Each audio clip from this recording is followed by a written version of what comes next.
Student, मैं रेणुका और हम क्लास 9th मैथ्स की न्यू एनसीईआरटी बुक गणित मंजरी की सीरीज कर रहे हैं।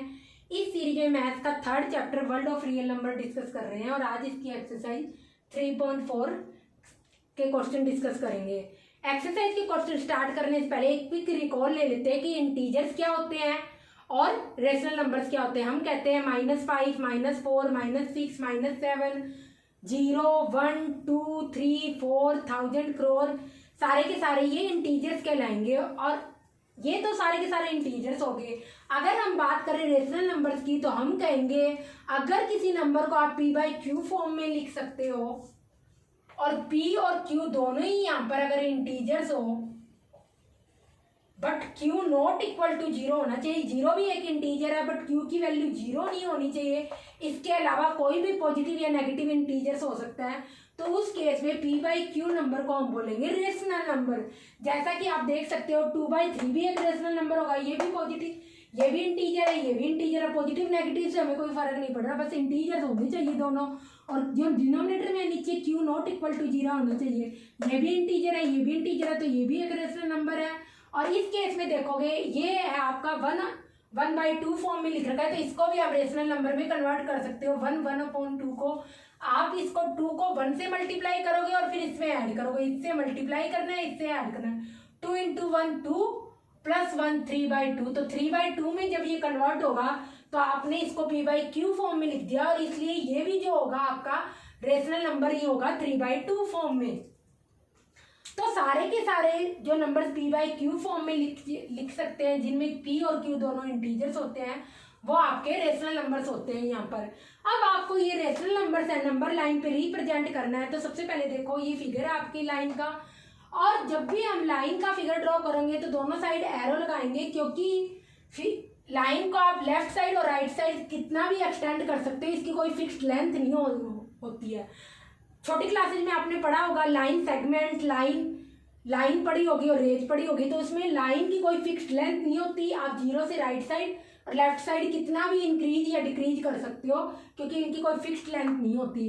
तो यहाँ पर मैंने कुछ यहाँ पर इंटीजर्स भी नोट करे हैं, 0, 1, 2, और यहाँ पर जब पीछे की साइड जाएंगे ये इंक्रीजिंग ऑर्डर में ये पीछे घटते जाएंगे, क्योंकि -1 0 से भी छोटा है, -2 -1 से भी छोटा है। जैसा कि मैंने कहा लाइन की कोई फिक्स्ड लेंथ नहीं होती, तो अगर मैंने यहाँ पे खत्म कर दी तो इसका मतलब ये लाइन यहाँ पर नहीं खत्म हो रही है। आप आगे कितना भी एक्सटेंड करके कितने भी नेगेटिव में और नंबर लिख सकते हो, और इधर की साइड कितना भी एक्सटेंड करके और कितने भी पॉजिटिव यहाँ पर इंटीजर्स लिख सकते हो। कुल मिलाकर ये भी आपके यहाँ पर रेशनल नंबर्स ही होंगे, क्योंकि इनको भी आप p/q फॉर्म में लिख सकते हो। अब जैसा कि 2 एक इंटीजर है, इसको मैं 2/1 लिख दूं, अब ये p/q फॉर्म में आ गया, ये p हो गया, ये q हो गया, तो ये भी तो एक रेशनल नंबर हो गया। तो इसलिए तो ये भी यहाँ पर आपको ये सारे के सारे रेशनल नंबर से नंबर लाइन पे रिप्रेजेंट करने हैं। तो सबसे पहले आप यहाँ पर देखोगे कि जो डिनोमिनेटर में होता है ना, उसके अकॉर्डिंग हम वहाँ पर कन्वर्ट करते हैं नंबर्स को। अब मैं क्या कह रही हूँ, ये क्या है 2/3 है, तो इट मीन्स अगर एक चीज को मैं 3, सबसे पहले आप यहाँ पर गैप देखो, जब भी आप नंबर लाइन पे रिप्रेजेंट करोगे तो यहाँ पर आपको एक का गैप लेना है। यहाँ पर आपने 1 का गैप लिया और ये इक्वल होने चाहिए, ये भी इक्वल है, ये भी इक्वल है, ये भी इक्वल है, ये भी इक्वल है। रफ स्केच है, थोड़ा बहुत डिफरेंस आ सकता है, तो ये इक्वल है। उसके बाद अब आपको सबसे पहले 2/3 को करना है, तो ऑब्वियसली जो डिनोमिनेटर में है ना सारा वो 1 उसको मान लोगे। डिनोमिनेटर में कितना है, यहाँ पर 3 है, तो इट मीन्स इस एक के गैप को आप 3 पार्ट्स में इक्वली डिवाइड कर लो। आपको मार्क नहीं करना उसमें, बस मैं आपको बता रही हूँ। इसको 3 पार्ट्स में इक्वली डिवाइड करेंगे, क्यों? क्योंकि सबसे पहले हम 2/3 को यहाँ पर मेंशन कर रहे हैं, शो कर रहे हैं नंबर लाइन पर। तो डिनोमिनेटर में 3 है, तो इस एक के गैप को मैंने 3 पार्ट्स में डिवाइड कर लिया, तो मेरे पास क्या आ गया, ये 1 पार्ट आ गया, ये 2 आ गया, तो ये मेरा क्या हो जाएगा 1/3, ये हो जाएगा 2/3, क्योंकि 3/3 करते तो ये 1 आ जाएगा। तो कुल मिला के आपका ये यहाँ पर क्या हो जाएगा, रेशनल नंबर हो जाएगा 2/3। अब उसके बाद आप यहाँ पर देखोगे 1/2 को रिप्रेजेंट करना है, तो इस केस में आप यहाँ पर देखोगे 1/2 को आप ऐसे भी लिख सकते हो 1 + 1/2, या फिर आप ऐसे देख लो 1/2 को जब आप 2 को 1 से करोगे और ये 2 को 1 से मल्टीप्लाई करोगे 2 आ जाएगा और 1 ऐड कर दोगे, इससे मल्टीप्लाई होता है और इससे ऐड होता है, तो 3/2 आ गया कुल मिलाकर। उसको छोड़ दो चीज, छोड़ना है तो आप देखोगे यहाँ पर ये कितना हो रहा है, यहाँ पर 3/2 है। तो इसको फर्दर आप ऐसे भी तो लिख सकते हो ना, 1 + 1/2 नहीं लिख सकते। तो कुल मिलाकर आपको जो रेशनल नंबर आया है उसको इंटीजर और फ्रैक्शनल पार्ट में कन्वर्ट करना है। यहाँ पर 3/2 को जब आप सोल्व करोगे, अभी हमने लास्ट लेक्चर में देखा था 2 रेशनल नंबर्स का एडिशन कैसे करते हैं, इन दोनों का यहाँ पर एलसीएम ले लेंगे, 2 आ जाएगा। फिर इसके नीचे 1 है, 2 को 1 से डिवाइड करेंगे और 1 आ जाएगा, और 2 को 2 से डिवाइड करेंगे और इंटू 1 प्लस का 1 करेंगे तो यहाँ पर आ जाएगा, ये यहाँ पर 2 आएगा, क्योंकि इसके नीचे 1 लिखा हुआ है, 1 मान लेंगे तो 2 को 1 से डिवाइड करेंगे 2 आएगा, और इसको ऊपर वाले 1 से मल्टीप्लाई करेंगे तो 2 आएगा। तो कुल मिलाकर 3/2 ही आएगा, वही वैल्यू रहेगी। तो जब भी आपको रेशनल नंबर्स को नंबर लाइन पे रिप्रेजेंट करना है तो हमेशा पहले फ्रैक्शनल पार्ट को अलग करना है और इंटीग्रल पार्ट को अलग करना है। इंटीग्रल पार्ट मतलब इंटीजर को अलग करना है, और ये फ्रैक्शनल पार्ट है। फ्रैक्शनल पार्ट क्यों है, क्योंकि इसकी वैल्यू 1 से कम है, तो ये आपका डेसिमल में आएगा और ये आपका कंप्लीटली इंटीजर आएगा। अब इसमें क्या दिखा रहे हैं, 1 के साथ हाफ और ऐड हो रहा है, तो देख लो आपके यहाँ पर होगा पॉजिटिव है तो ये 1 हो गया, और इसका अब इस पार्ट को कितने पार्ट्स में डिवाइड कर लोगे, ये जो है 2 पार्ट्स में डिवाइड करेंगे तो कुछ यहाँ पर आएगा 1/2। तो कुल मिलाकर यहाँ से यहाँ तक की जो है वो कौन सा रेशनल नंबर हो गया, डिस्टेंस ही ये होती है, तो ये हो जाएगा 3/2। जब हम पॉजिटिव यहाँ पर साइन लेके बात करते हैं, जब आप एब्सोल्यूट वैल्यू की बात करते हो, अभी हम जब फर्दर इसमें एक्सरसाइज डिस्कस करेंगे 3.5, तो वहां पर यहाँ पर डिस्कस करेंगे कि एब्सोल्यूट वैल्यू क्या होती है, डिस्टेंस क्या होती है रेशनल नंबर्स के केस में, वहां पे डिस्कस करेंगे। अभी ये रहनी 2 टॉपिक, नहीं तो कंफ्यूज हो जाओगे। उसके बाद हम देखते हैं, अब ये हमने 2 नंबर तो यहाँ पर रेशनल नंबर रिप्रेजेंट कर दिया। अब थर्ड आपको करना है माइनस का 5/4। तो अब इस नंबर को भी आप ही क्या करोगे, माइनस तो एक बार छोड़ दो, इसको भी क्या करो इंटीजर और फ्रैक्शनल नंबर में यहाँ पर कन्वर्ट कर लो। तो आप इसको ऐसे भी लिख सकते हो 1 + 1/4 करके देख लो, और अगर ये निकालना भी नहीं आता तो आप ऐसे कर सकते हो, 5 को 4 से डिवाइड करेंगे तो ये आ जाएगा 1। तो ये आपका क्वोशंट होगा, इसको यहाँ लिखोगे, रिमाइंडर को ऊपर लिखते हैं और नीचे आपका यहाँ पर डिवाइजर होता है, तो ये रहा। तो कुल मिलाकर ये आपका 1/4 आएगा, जो कि हमारी ये वाली फॉर्म थी, और इसी को आप ऐसे भी लिख सकते हो 1 + 1/4। इन सबका ही रिजल्ट सेम होगा, चाहिए आप इसका देख लो, इसका देख लो, इसका देख लो, सबका आंसर 5/4 ही आएगा। निकालना कैसे है मैंने बता दिया आपको ये। तो इसका पार्ट यहाँ पर क्या आएगा, 1 + 1/4 है। तो कुल मिलाकर पहले तो आपको नेगेटिव में जाना है 1, क्योंकि नेगेटिव था ना, तो नेगेटिव में 1 जाएंगे, ये आ गया नेगेटिव में 1। उसके बाद जो फर्दर पार्ट है उसको 4 पार्ट्स में यहाँ पर डिवाइड करना है, तभी तो देखो जो डिनोमिनेटर में होता है उतने पार्ट्स में डिवाइड कर लेंगे। तो कुल मिला के ये जो गैप है इसको आप 4 पार्ट्स में यहाँ पर डिवाइड कर लो, 1 2 3 और ये 4, 1 2 3 4, और आपको कितना और चाहिए, 1/4 और चाहिए 1 के साथ, तो 1/4 कितना होगा इधर। तो कुल मिलाकर जो आपका नंबर है यहाँ पर माइनस का 5/4, वो क्या बन जाएगा, -1 और -1/4। अब ऐसे कर लो इसको, माइनस के 5/4 को -1 और -1/4। तो यही यहाँ पर देख लो, कुल मिलाकर आपको दोनों नेगेटिव लेने हैं ये। तो इस केस में यहाँ पर इसलिए इसको नहीं बोला क्योंकि फ्रैक्शन कभी नेगेटिव नहीं होती। अगर मैं यहाँ पर भी नेगेटिव साइन लेके बोलती तो इस नंबर को कैसे बोलती, बस डेसिमल में आएगा ऐसे ही बोल पाती, फ्रैक्शनल पार्ट नहीं बोल पाती, क्योंकि फ्रैक्शनल पार्ट हमेशा 1 से कम या 1 के बराबर होता है, कभी उससे ज्यादा नहीं होता। तो कुल मिलाकर डेसिमल में आएगा यहाँ पर रिजल्ट, तो इसलिए मैंने यहाँ पर माइनस साइन लिखा, इधर नहीं लिखा था। तो आपका -5/4 हो गया पहले, तो -1 तक आप जाओगे और उसमें माइनस का 1/4 यहाँ पर हो जाएगा, दोनों ऐड होंगे। तो इसलिए यहाँ पर जो आगे 1 का गैप है ना, इसको 4 पार्ट्स में डिवाइड कर लोगे, -1 तो यहाँ तक हो गया, 1 2 3 4 इक्वली डिवाइड करेंगे, और आप देखोगे 1/4 यहाँ पर ऐड करना है, तो इसलिए ये आ जाएगा माइनस का, तो ये यहाँ पर आ जाएगा, इधर आपका नंबर होगा -5/4। अब आपको कितने भी यहाँ पर रेशनल नंबर दे दे, आपको इसी टाइप से हमेशा शो करना है।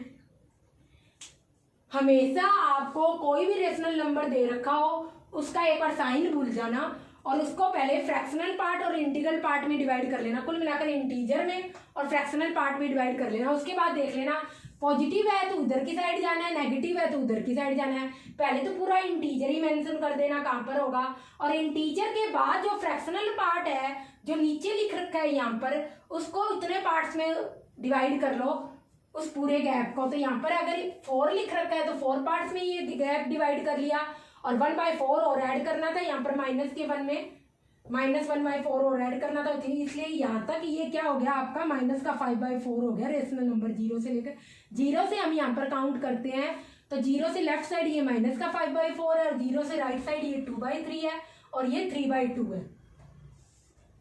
अब नेक्स्ट क्वेश्चन है यहाँ पर find 3 distinct rational number between -1/2 and 1/4।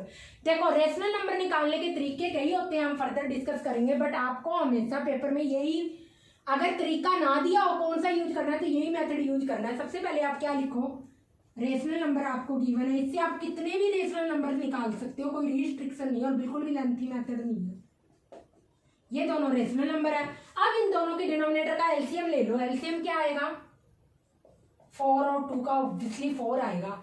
अब दोनों के जो एलसीएम आया डिनोमिनेटर में वही बनाना आपका, ये तो ऑलरेडी 4 है तो इसको बना दोगे आप -1/2 2/2, और ये नंबर ऐसा का ऐसा लिख देंगे तो ये क्या हो गया माइनस का 2/4 और ये 1 का 1/4 हो गया। अब आपको यहाँ पर रेशनल नंबर निकालने तो आप क्या करोगे, डिक्रीजिंग ऑर्डर में ये है माइनस का 2/4 और ये 1/4 है, तो आप डिनोमिनेटर को तो सेम रहने दोगे और उसके बाद यहाँ पर एक एक करके इस टाइप से रेशनल नंबर लिखोगे, माइनस का 2/4 और उसके बाद अगर इसमें 1 ऐड किया तो क्या आ जाएगा, माइनस का 1/4 -2 + 1।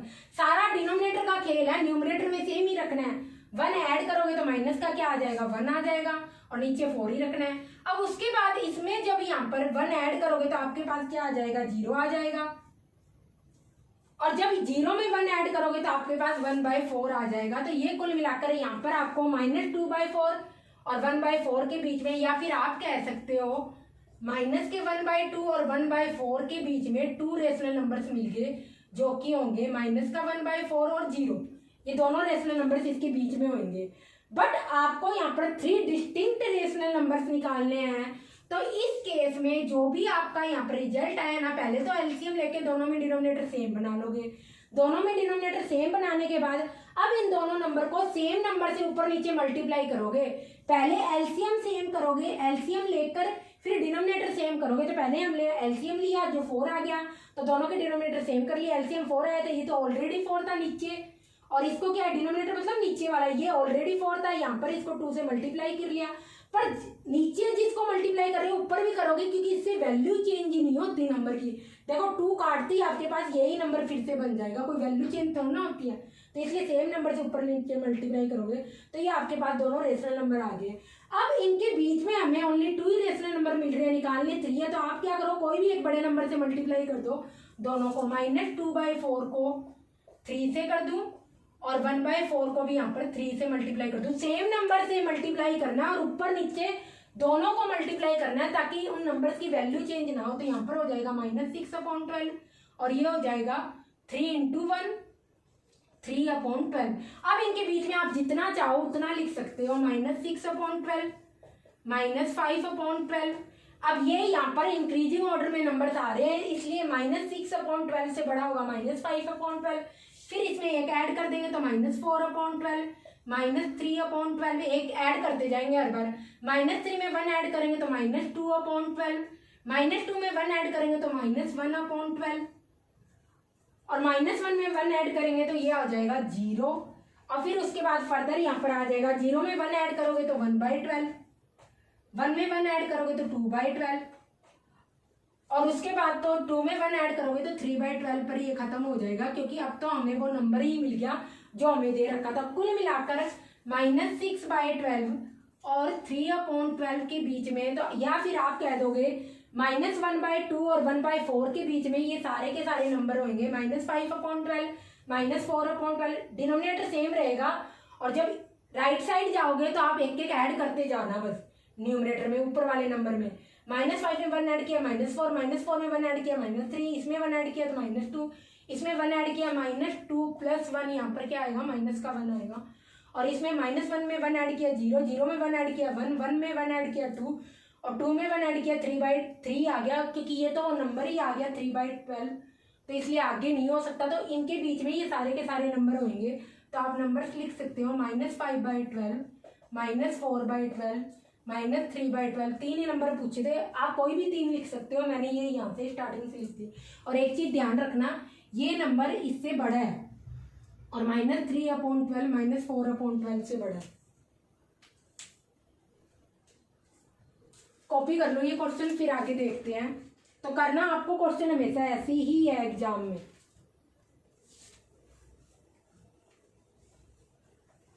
उसके बाद आपको यहाँ पर सिंप्लीफाई करना है 2 रेशनल नंबर्स को।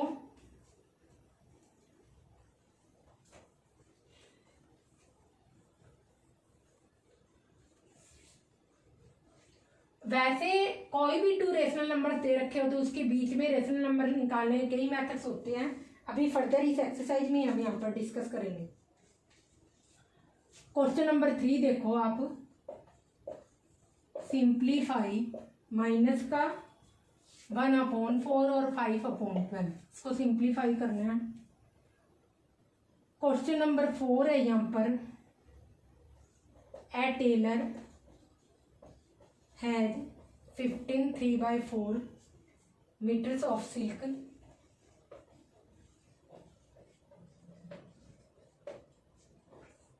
If making one कुर्ता,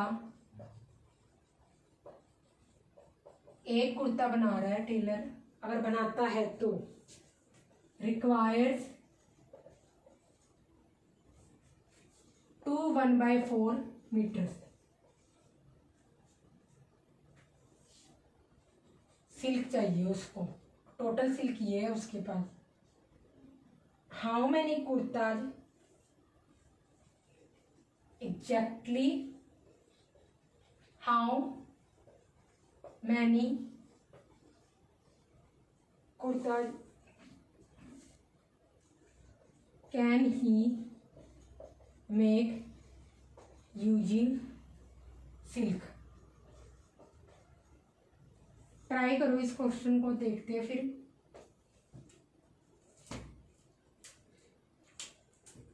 आप यहाँ पर देखोगे, इसको सिंप्लीफाई करना है। तो मैंने लास्ट लेक्चर में बताया था, जब भी आपको रेशनल नंबर को ऐड करना हो, माइनस करना हो, तो हमेशा पहले डिनोमिनेटर को दोनों नंबर 2 या 4 हो या 6 हो या 10 हो, सबके डिनोमिनेटर सेम करेंगे यहाँ पर। तो डिनोमिनेटर सेम करने के लिए एलसीएम लेंगे, तो 4 और 12 का जो एलसीएम होगा यहाँ पर 12 होगा। इसके बाद आप यहाँ पर देखोगे एलसीएम 12 आ गया, तो नीचे 12 लिख देंगे इस नंबर के बराबर।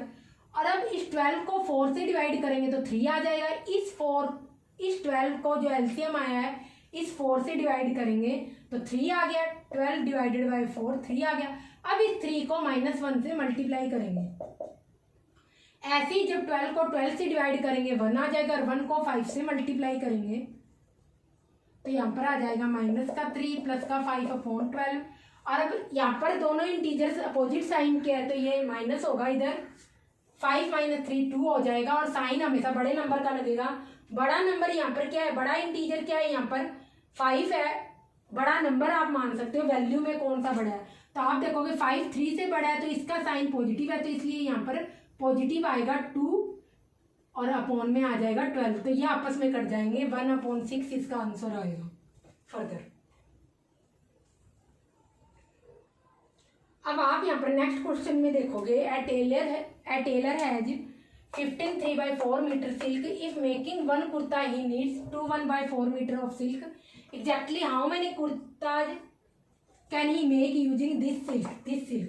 तो मैंने आपको लास्ट टाइम बताया था कि जब भी आपको इस टाइप से क्वेश्चन दे रखा हो तो हमेशा आपको जो चीज़ पता होती है उसको लेफ्ट साइड लिखते हैं और जो चीज़ निकालनी होती है उसको राइट साइड लिखते हैं।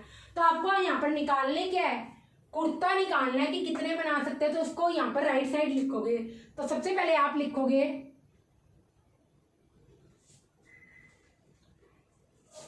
टेलर रिक्वायर्स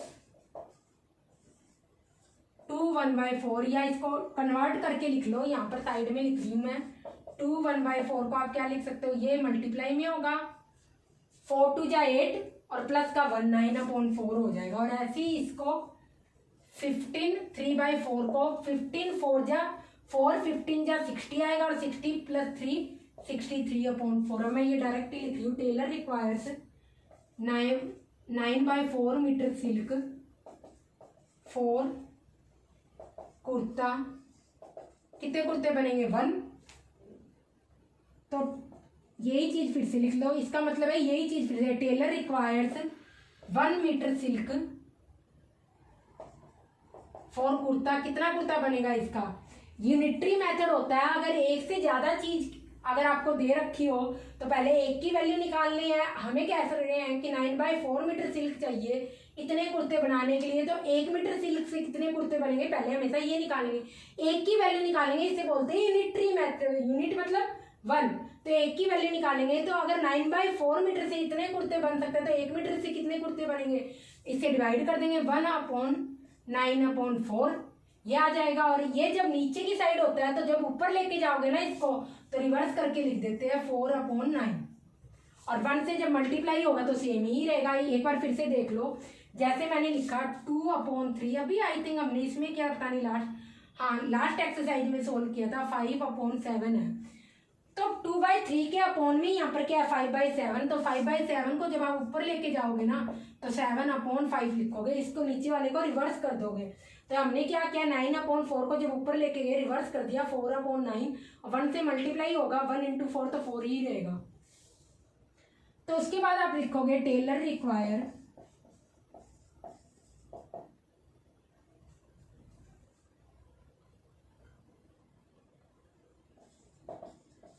रिक्वायर्स ये कितनी है 63/4 मीटर सिल्क फॉर कुर्ता।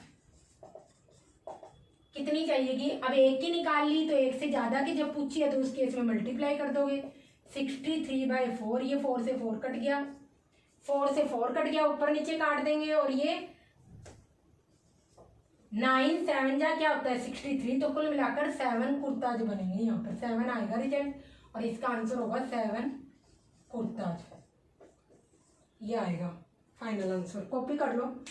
तो ये 3.4 करने से पहले आपको एक बार 3.3 एक्सरसाइज सोल्व करनी चाहिए, उसमें सब कुछ लिखा हुआ है।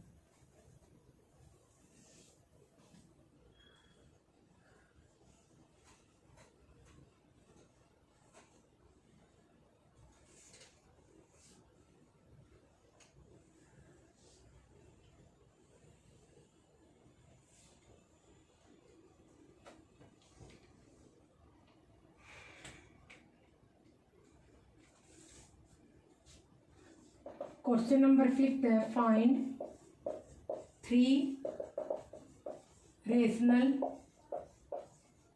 Numbers between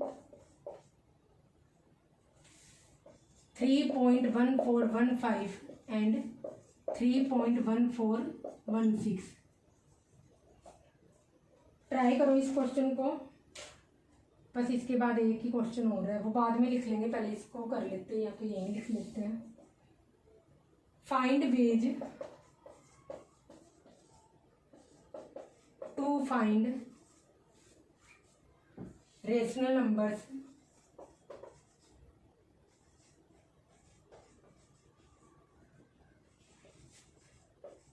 between any two rational numbers. मेन तो 2 ही मेथड्स होते हैं यहाँ पर। तो आप यहाँ पर देखोगे 3 रेशनल नंबर्स निकालने हैं बिटवीन इन 2 के बीच में। अब ये दोनों रेशनल नंबर्स ये इसलिए होंगे जब आप इनको कन्वर्ट करोगे 3.1415। ये डेसिमल हटाया कितने जीरो लगेंगे नीचे 4, तो ये क्या हो गया कुल मिलाकर 31415 और ये आ गया नीचे। तो इसको p/q फॉर्म में लिख सकते हो ना, इसलिए ये एक रेशनल नंबर होगा। ये भी रेशनल और सेम ऐसे ही ये भी रेशनल ही होगा क्योंकि p/q फॉर्म में लिख सकते हो, क्योंकि डेसिमल हटाते ही नीचे जीरो आ जाएंगे। अब आप यहाँ पर देखोगे इनके बीच के 2 रेशनल नंबर निकालने। जब भी डेसिमल में यहाँ पर रेशनल नंबर दे रखे हो तो तो उस केस में आप यहाँ पर इस टाइप से लिखकर पी बाई क्यू फॉर्म में लिख के सॉल्व नहीं करोगे, उसकी डायरेक्ट निकालोगे। देखो इस नंबर को मैं ऐसे लिख सकती हूँ 3.1415, आगे जीरो लगा सकती हूँ ऑब्वियसली। और इस नंबर को मैं ऐसे लिख सकती हूँ 3.1416। अब ये नंबर जो आपको दे रखे वो तो देखो डेसिमल के बाद वो डिजिट्स तो सेम होने चाहिए, ये सारे ये सेम होने चाहिए डेसिमल के बाद और डेसिमल के पहले, इनको आपको हाथ नहीं लगाना। अब इसके बाद जीरो से स्टार्ट करना है और यहाँ पर जीरो से स्टार्ट करना है और जीरो से ही लेके जाना है फर्दर। तो आप इसमें ऐसे कर सकते हो कि इनके बीच के यहाँ पर नंबर्स लिखने हैं, इसके बीच के नंबर्स होंगे जो कि मैं यहाँ पे लिख रही हूँ 3.1415 तो सेम लिखना है। जीरो के बाद क्या आता है 1, 3.1415, 1 के बाद क्या आता है 2, 3.1415, 2 के बाद क्या आता है 3, क्योंकि ये जो दे रखे हैं नंबर ये सारे के सारे सेम होने चाहिए, डेसिमल के बाद डिजिट्स और डेसिमल के पहले डिजिट सेम होने चाहिए। तो ये नंबर एग्जैक्टली सेम होने चाहिए डिजिट्स, उसके बाद आप आगे कर सकते हो। तो आप यहाँ पर देखोगे जीरो में 1 ऐड करेंगे तो 1 आ जाएगा, 1 में 1 ऐड करेंगे 2, 2 में 1 ऐड करेंगे 3, इसके बाद 3.1415 यहाँ तक तो सेम होना चाहिए 4, ऐसे करके 100 ऑन चलता रहेगा। और जो लास्ट नंबर होगा यहाँ पर 3.1415 आ जाएगा, क्योंकि इसके बाद नहीं आएगा। जैसे ही अगर आप 9 में 1 ऐड कर दोगे ना तो ये 16 बन जाएगा, जो कि ये नंबर है। तो ये सारे के सारे नंबर आपके इन दोनों नंबर के बिटवीन आएंगे। तो इस तरीके से आप कोई भी दो रेशनल नंबर्स के बीच में रेशनल नंबर्स निकाल सकते हो। तो जो आपको नंबर दे रखा हो उसके आगे और पीछे की डिजिट सेम होनी चाहिए, उसके बाद बीच वाले डिजिट्स आप इंक्रीज करते जाओगे। और कब तक इंक्रीज करोगे 1 to 9 तक इंक्रीज करोगे, क्योंकि इसमें अगर मैं 9 में देखो 1 इसी नंबर में अगर 1 ऐड कर दूं तो मेरे पास क्या आ जाएगा, ये 0 आ गया, ये 6 आ गया, ये 1 आ गया, 4 आ गया, 1 आ गया, ये तो यही नंबर आ गया ना। अभी ये इसके बीच में तो ना रही है, तो नंबर खुद हो गया। तो इसलिए यहाँ पर 9 तक काउंट होगा, आगे नहीं करेंगे। आगे आप लिख सकते हो 4 लिखा है, फिर बाद में 5 लिख लेना, फिर 6 लिख लेना, 7 लिख लेना, 8 लिख लेना, और लास्ट ये नंबर हो जाएगा। 3 बताने थे, 3 तो आपके यही हो जाएंगे नंबर। तो यही इनफ है, ये तो मैंने बता दिया, इतना चाहिए रहने ही दो। और एक और नंबर ये हो गया, मैंने बस तरीका बताया अगर आपको नंबर्स निकालने हो। उसके बाद है फाइंड वेज, ये 6th क्वेश्चन है, to find rational numbers between any 2 rational numbers. तो अगर मैं कह दूं ए और बी 2 रेशनल नंबर्स है, तो उस केस में आपका ए के बीच में a plus B upon 2b क्या होगा, एक रेशनल नंबर्स होगा। और हर बार आप ऐसे ही करते रहोगे, ए और बी रेशनल नंबर्स है तो इसके बीच में जो रेशनल नंबर होगा a प्लस बी अपॉन 2 होगा। ऐसे ही अगर मैं कहूँ a और b रेशनल नंबर्स है, तो उस केस में a और b रेशनल नंबर्स की बात कर रही हूँ। अगर यही चीज यहाँ पर इस फॉर्म में दे रखी है,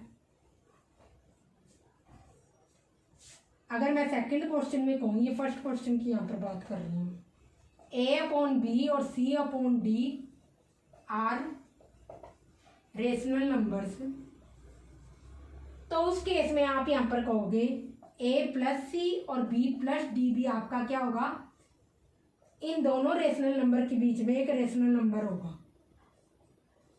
ये रहा, तो ये भी क्या होगा, ये दोनों ही तरीके सही है। तो कुल मिलाकर पहले अगर 2 रेशनल नंबर दिए तो उनका एवरेज निकाल लो, उसे 2 से डिवाइड कर दो, तो जो नंबर आएगा वो भी इन दोनों नंबर्स के बीच में होगा।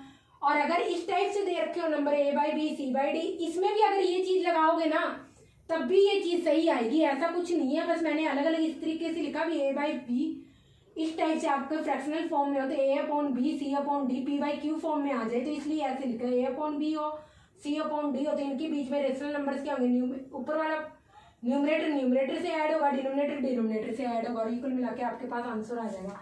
वैसे तो हम न्यूमरेटर डिनोमिनेटर फ्रैक्शन में कंसीडर करते हैं, बट यहाँ पर आपको नंबर समझा रही है तो ऊपर नीचे वाले पार्ट को इस तरीके से बता रही हूँ ताकि आपको पता चल जाए।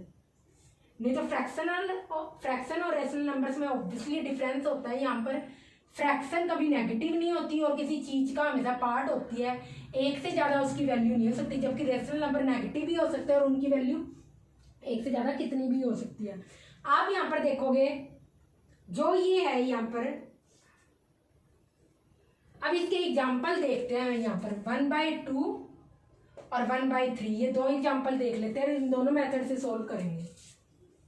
अब पहले ये मेथड लगाते हैं a + b/2, ये क्या है आर रेशनल। तो उस केस में आप देखोगे 1/2 + 1/3/2, तो इन दोनों का एलसीएम क्या आएगा यहाँ पर 6 आ जाएगा। 6 को 2 से डिवाइड करेंगे, ऊपर वाला सोल्व कर रहे हैं हम अभी, 6 को 2 से डिवाइड करेंगे 3 आ जाएगा, 3 को 1 से मल्टीप्लाई करेंगे तो 3 आ जाएगा, 6 को 3 से डिवाइड करेंगे तो 2 आ जाएगा, 2 × 1 2, तो ये आ जाएगा, और नीचे क्या रह रहा था आपका 2, तो ये आ गया। तो कुल मिलाकर 5/6, और ये नीचे 2 है, जब ऊपर जाएगा तो रिवर्स हो जाएगा, 5/6 नीचे क्या है, अगर मैंने कुछ नहीं लिखा तो 1 लिख सकती हूँ, 2 को 1 से डिवाइड करो यही रहेगा 2, तो ये 2/1 है। मैंने क्या कहा था, जब ऊपर जाएगा तो रिवर्स हो जाता है, 1/2 हो जाएगा यहाँ पर, तो आपके पास आ जाएगा 5/12। अब ये रेशनल नंबर इन दोनों रेशनल नंबर के बीच में ही होगा, क्योंकि देखो मैं बताती हूँ कैसे चेक होगा। 1/2 को जब आप सोल्व करोगे तो आपके पास क्या आ जाएगा 0.5, और 1/3 को जब आप सोल्व करोगे तो 0.3, इसको पहले लिख लो ये बड़ा है। 1/3 को सोल्व करोगे तो जब आ जाएगा 0.333, ऐसे चलता रहेगा, और ये 0.5 आएगा। अब 5/12 को आप सोल्व करो, 5 को जब 12 से डिवाइड करोगे तो ये आ जाएगा 0.42 आ रहा है, आगे फर्दर भी चलता रहेगा, तो 0.42 क्या है 0.33 और 0.5 के बीच में आ रहा है, तो इसलिए ये रेशनल नंबर इनके बीच में होगा। अब ये तो आपके पास मैंने एक रेशनल नंबर निकाल लिया, एक से ज्यादा निकालने हो तो उस केस में, अब ये मैंने एक निकाल लिया। अब आपकी जो ये वैल्यू आई है ना 5/12 इन दोनों के बीच में है, तो किसी को भी अब एक और रेशनल नंबर मान लो 1/2, ये कितनी यहाँ पर आ गई थी, ये वैल्यू आई थी, इन दोनों के बीच का नंबर निकाल लेते हैं 5/12, इजी हो जाएगा। अब वापिस यही मेथड लगा दो, अगर ये दो रेशनल नंबर है मेरे पास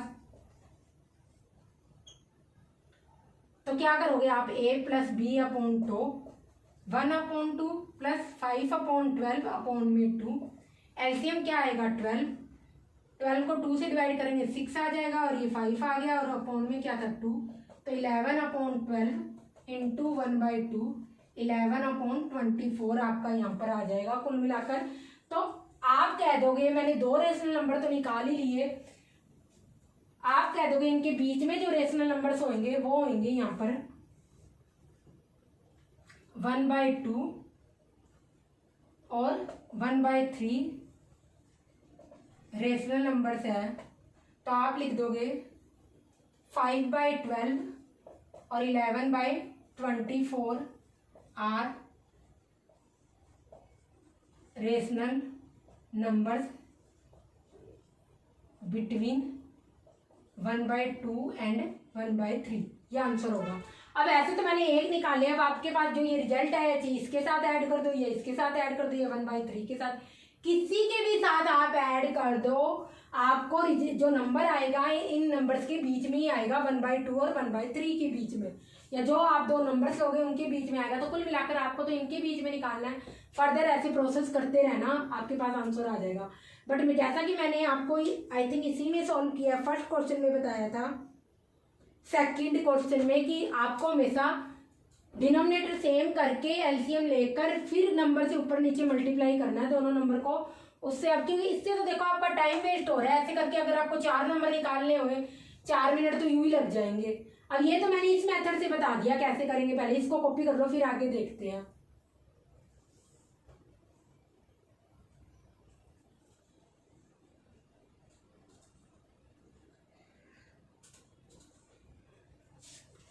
अब जब नेक्स्ट मेथड की हम यहाँ पर बात करेंगे, एग्जाम्पल आपको एटलीस्ट 2 तो सोल्व करके दिखानी ही है एग्जाम में, इसकी बात करेंगे, नंबर वही ले लेते हैं 1/2 और 1/3। तो आप यहाँ पर देखोगे a + c और b + d की बात कर रहे हैं हम,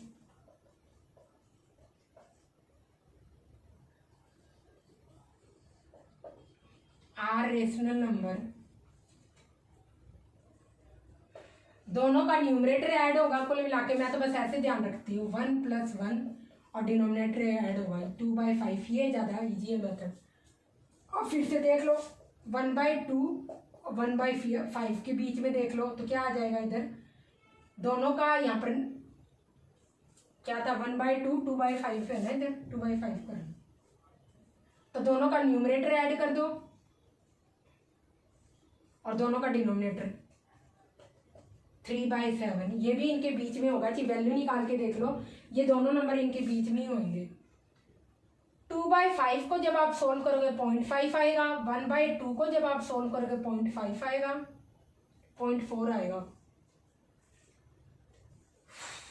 और यहाँ पर 3/7 को जब आप सोल्व करोगे तो यहाँ पर आ जाएगा 0.42 समथिंग आएगा, जो भी है डिवाइड ही तो करना है। ये देखो ये आ गया, यही तो आ रहा है, आगे फर्दर भी सोल्व होगा, उससे हमें क्या करना, हम तो स्टार्टिंग में देख रहे हैं बस। और 1/3 को करोगे तो 0.3 आ गया, आगे 3 चलता रहेगा।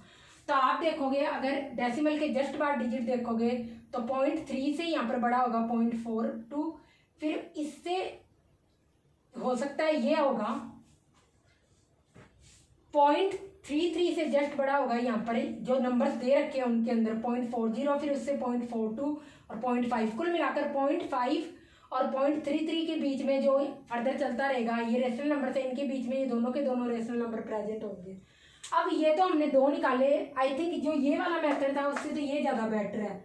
आप आगे भी निकाल सकते हो, ये 3/7 आया तो इसको इसके साथ कर लो, ये इसको इसके साथ, 1/2 और 3/7 इनके बीच में देख लो, 1 + 3 और 7 + 2 4/9 आ जाएगा, वो भी इनके बीच में ही नंबर होगा। तो इस तरीके से आप निकाल सकते हो। कॉपी कर लो क्वेश्चन को। और ये आज का लास्ट क्वेश्चन है, इसके बाद हम नेक्स्ट लेक्चर में 3.5 यहाँ पर डिस्कस करेंगे।